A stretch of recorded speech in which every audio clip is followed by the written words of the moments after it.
ধর্ষকের মৃত্যুর আগে ধর্ষী তাকে মৃত্যুবরণ করতে হয়, এটা হচ্ছে আমাদের সোনার বাংলাদেশ।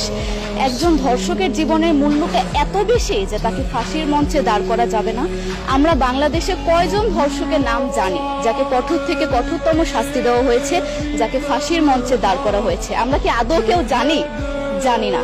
অথচ আমরা কতগুলো যারা ধর্ষিত হয়েছে তাদের নাম জানি, অনেক বড়। এই লিস্ট আসলে অনেক বড়, বলে শেষ করা যাবে না।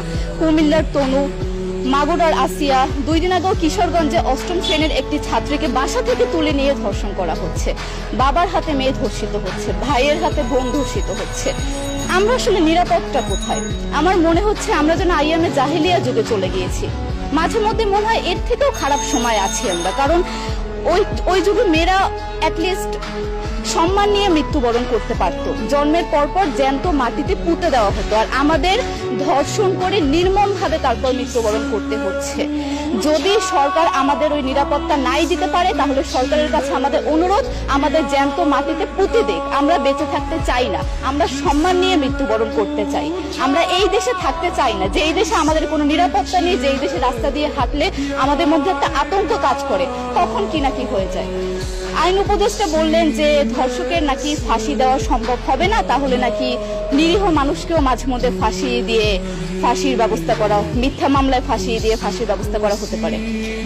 আইন উপদেষ্টার কাছে আমার প্রশ্ন, আল্লাহ না করুক আজকে যদি আপনার কাছের কেউ, আপনার বোন অথবা আপনার স্ত্রী অথবা আপনার মেয়ের সাথে যদি এরকম কোনো কিছু হতো, আপনি কি আসলে এটা বলতে পারতেন যে না, ধর্ষককে ফাঁসি দেওয়া যাবে না?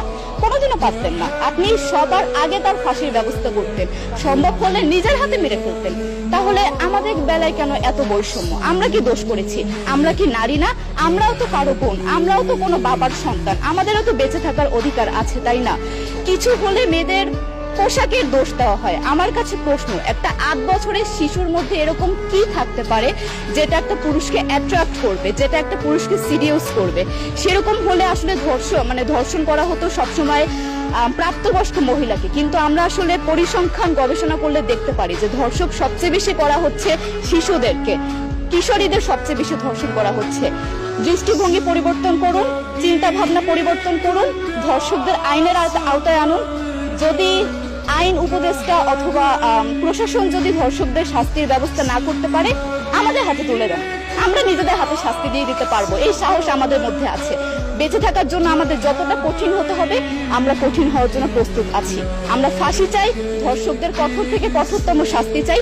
যতদিন না পর্যন্ত ফাঁসি দেওয়া হবে, যতদিন না পর্যন্ত ধর্ষকদের শাস্তির ব্যবস্থা করা হবে, আমরা আমাদের আন্দোলন অব্যাহত রাখবো।